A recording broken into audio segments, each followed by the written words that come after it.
So if you watch any of my videos, I think after a few of them, you'll start getting a vibe that I'm kind of a geek, in a sense. Yeah, a very big sense. So yeah, it's true. And it shouldn't really be of any surprise that I like comic books. Or at least I like comic books. I don't have a lot of time to read comic books anymore, but I still hold one near and dear to my heart, and that's Spider-Man. When I was a kid, I was in love with Spider-Man. I'm still in love with Spider-Man. I was Spider-Man for like 6 years in a row for Halloween, and if I could still be Spider-Man without people looking weird at me, I would still do so, and I think I may. Whatever, I don't care if people look weird at me. But anyways, regardless, this video is going to be about the pivotal moment in Spider-Man history, in comic book history, what I claim is the biggest moment in comic book history, and that's the death of Gwen Stacy. Gwen Stacy, for those who are not comic book lovers, Spider-Man's first girlfriend.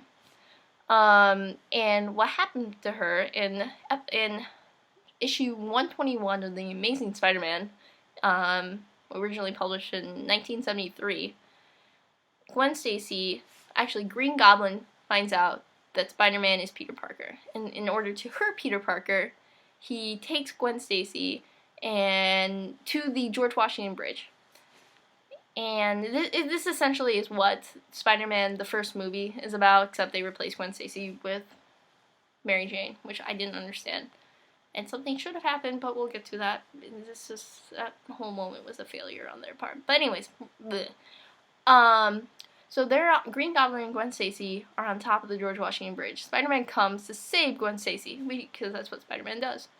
But Green Goblin suddenly throws Gwen Stacy off the George Washington Bridge.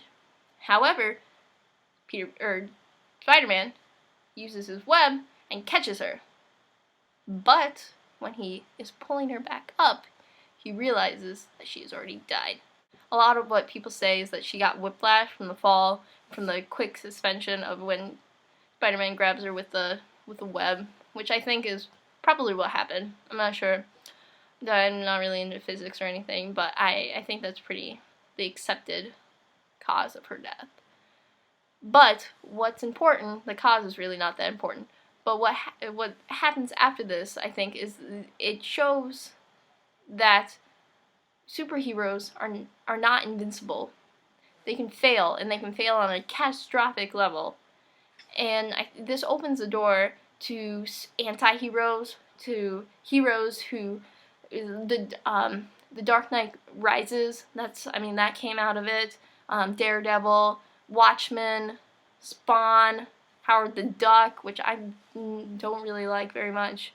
But a lot of these kind of these good and evil kind of like inside superheroes, that they aren't all Superman pretty much, essentially, that they do have their failures, their flaws, came out of this. It ends the Silver Age, or what people call the Silver Age, and begins the Bronze Age with, different superheroes having drug problems, taking on, again, Daredevil, Watchmen, V for Vendetta, all those kind of social commentaries come out of, actually, Watchmen and V for Vendetta are in the modern age, but regardless, this moment when Gwen Stacy dies really opens the door to all these other comic books, graphic novels, stuff like that. And also, it opens the door for Mary Jane to come into the scene, because Mary Jane and Gwen Stacy were best friends, and so Peter Parker and Mary Jane comfort each other, and arguably Mary Jane and Spider-Man are probably the couple of Spider-Man. Whether that's right, whether it should be Peter Parker and Gwen Stacy, that's up for debate. But yeah, so that's my take on the matter of Gwen Stacy's death. If you have any sort of comment, please comment down here, or do a video response, or really whatever. Send me a message. Doesn't matter how you do it, just that you do it. So yeah, I hope you enjoy this, and I hope you tune in. Tune in? Is that the correct term? I don't know. Anyways, we tune in tomorrow to watch my video about growing up in the 90s, because if you were a kid who grew up in the 90s, think would be interesting to watch. I feel like an airplane person.